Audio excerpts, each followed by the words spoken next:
Right, hello everyone and welcome to this new video on the channel. So last weekend I visited the final of 22 grounds in the Ncel Division 1, so I thought now I've visited them all, why not do a ranking video for them. So I'm going to be ranking my top 10 grounds in Ncel Division 1, so without further ado, let's get into the video. So just before we get started, I'm going to ask a huge favour from you all. If you haven't already, please subscribe to the channel and drop this video a like. Whether you're an old or new viewer, any support is greatly appreciated by me and goes a long way to helping this channel grow. Let's aim for 30 likes on this video, and also let me know down in the comments what are your favourite 3 Ncel Division 1 grounds. So anyway, let's get into the top 10. Okay, so just before we get into this, don't be offended if your club isn't on here. It was very close to which teams actually got into the top 10.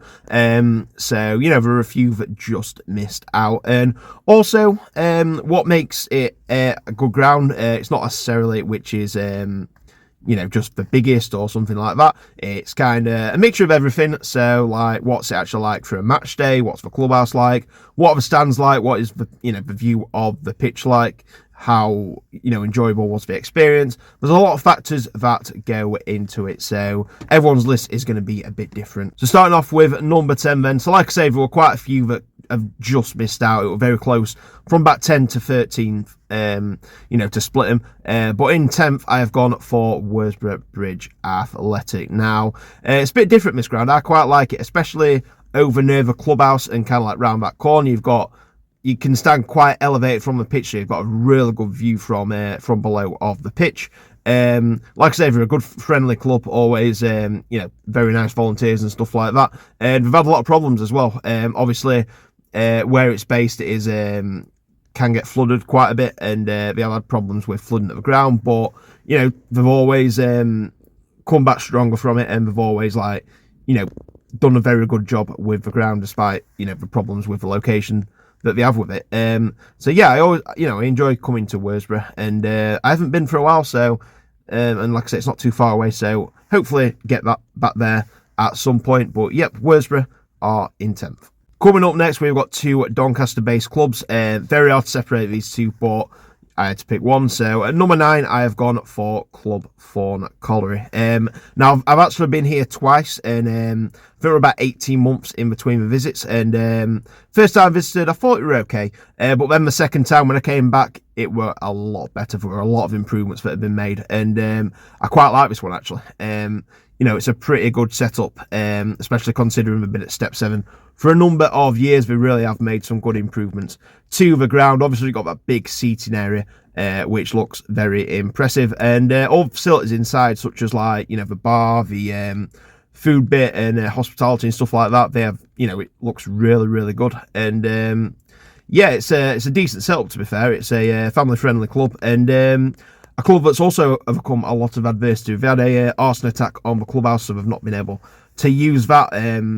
So they're currently, at the minute, they're trying to, you know, raise some funds to, you know, just to help them, and you know, try and raise £10,000, you know, to help the clubhouse. And you know, it's always going to be tough at non-league, even without incidents like this. So they are really going through it at the minute. So I will link their fundraiser in the description, so you can go over there and just give what you can to help a great local club.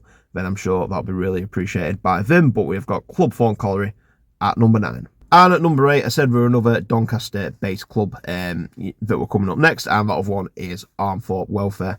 Quite like Armthorpe, to be fair. It reminds me quite a bit of my club, Rosington Main. Like I say, not too far from each other at all, but you know, it's quite a nice ground. It's kind of, if you go into non-league ground, I think Armthorpe's typically what you'd expect to see.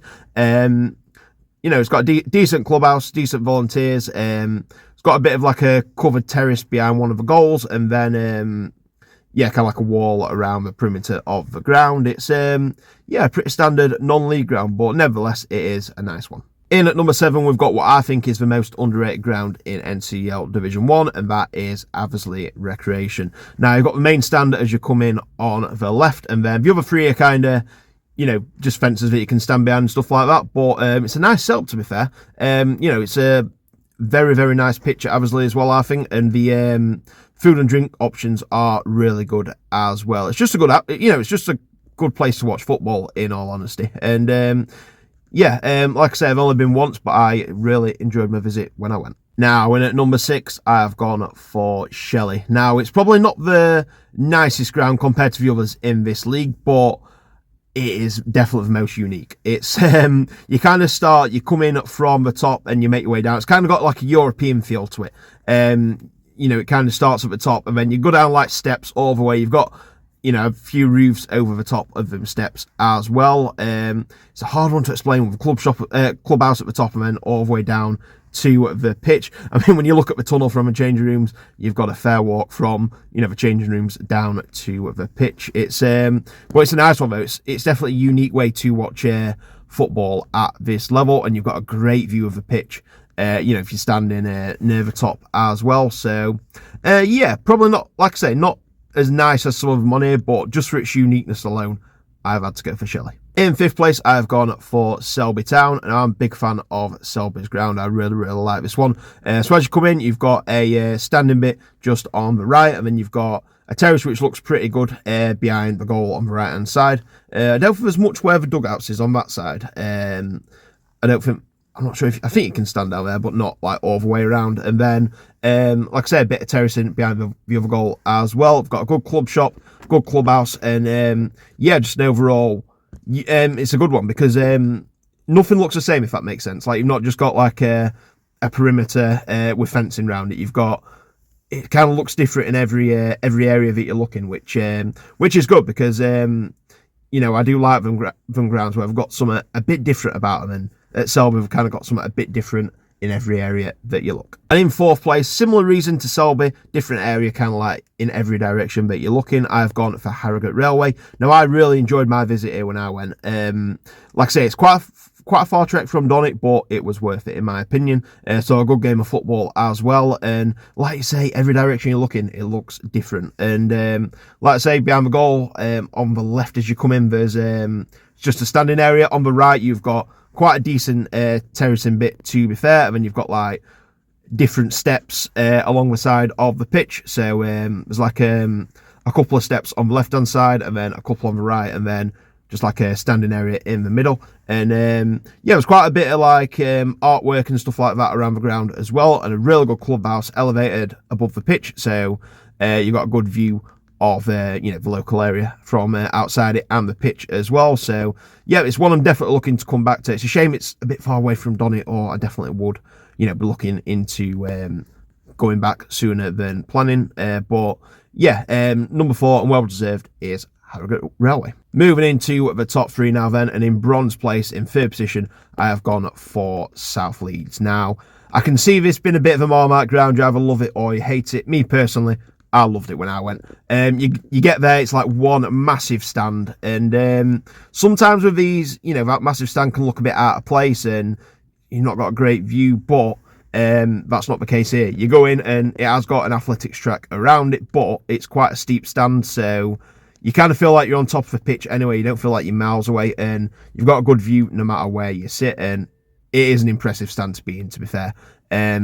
And you've got some good sights as well. Like when you're sitting there, it's not too far from Leeds Bradford Airport, so you get planes flying over all the time. If you look to the left, you've got a beautiful view of the Leeds skyline, especially, like I say, if you're there for an evening game, it's lit up really well. So yeah, I was really impressed with South Leeds when I went. It's a unique ground, you know, the one stand, and yeah, it's definitely one that I will look to go to again. So we're moving in to the top 2 now. So taking silver in 2nd place, I have gone for Brigg Town. Now, I know some people will probably think it's not the nicest of grounds, but it's got so much character about it. I love going to Brigg. It's one of my favourite non-league grounds to visit. The clubhouse is superb. It's a really, really nice clubhouse. And then you go out, it's just got an old school proper, it's a proper football ground, let's just put it that way. It's a, you know, proper football pitch, you know, muddy and not the easiest playing surface to play on, but that's what makes it good. You've got proper stands, proper fans as well.